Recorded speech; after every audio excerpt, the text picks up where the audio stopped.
के बदले सना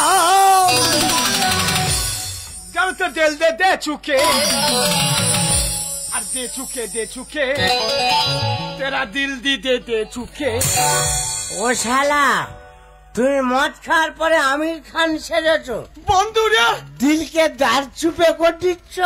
মনে প্রচুর দুঃখ রে। কেন বন্ধু এত কষ্ট কেন? প্রচুর দুঃখ।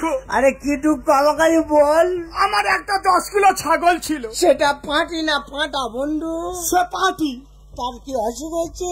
সে 25 লিটার দুধ দিত, সে মরে গেছে, ওই জন্য মনে দুঃখে মদ খাচ্ছি রে। 10 কিলো ছাগল 25 কিলো দুধ দিত? ওই দুধে আমি মদ খেতুম। তুই তো শালা বিরাট একটা গল্প বললি রে। ছাগলটা উন্নত মানের ছিল। তোর কথা রাখতে আমি একটা কথা মনে পড়ে যায় জানিস বন্ধু? কি কথা রে? বিরাট দুঃখের কথা। কি দুঃখের কথা রে? আমার মা একটা মরক পুষেছিল। একটা মরক? সে একটা ডিম পারলে আমরা 3 ভাই বোনে ধরে ঘরে আনতো। ইয়ে শালা বিশাল বড় হাম বড়। কেন বন্ধু?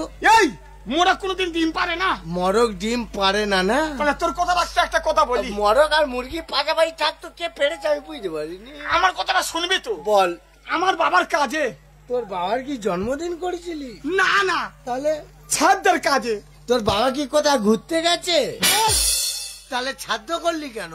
বাবা মরে গেছে, ওই জন্য ছাদ্য করেছি। মানুষ মরে গেলে ছাদ্য করে? একটা কই মাছ এনেছিলাম। কেন আর টাকা ছিল নি শালা কিপটে ভগবানের ভাই? কি বলে শুনবি তো? বল। ওই কই মাছে গোটা গ্রাম খেয়েছে, তবু হাফ বেশি হয়ে গেছে। ওই কই মাছে গোটা গ্রাম খেলো, তবু হাফ বেশি হয়ে গেছে। এইখানে প্রমাণ হচ্ছে তুই শালা ভগবানের ভাই। মাছটা কি কেরাস তেলে ভেজেছিলিস? না না, ডিজেলে। তোর কথা রাখতে আমার একটা কথা মনে পড়লো। কি কথা রে? জানো আমার হাম বড় বলিনিস? না না।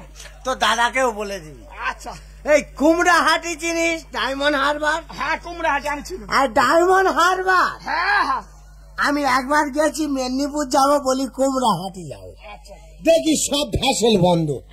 তারপর দেখি বন্ধু একটা তেলে কাংড়ার খোলা ভেসে আসতেছে। তেলে কাংড়ার খোলা? সেই খোলায় চড়ে আমি ডায়মন্ড নদী পার হয়ে গেলুম। পার হয়ে চলে গেলি রে বন্ধু। রাম কোথায় গেলি?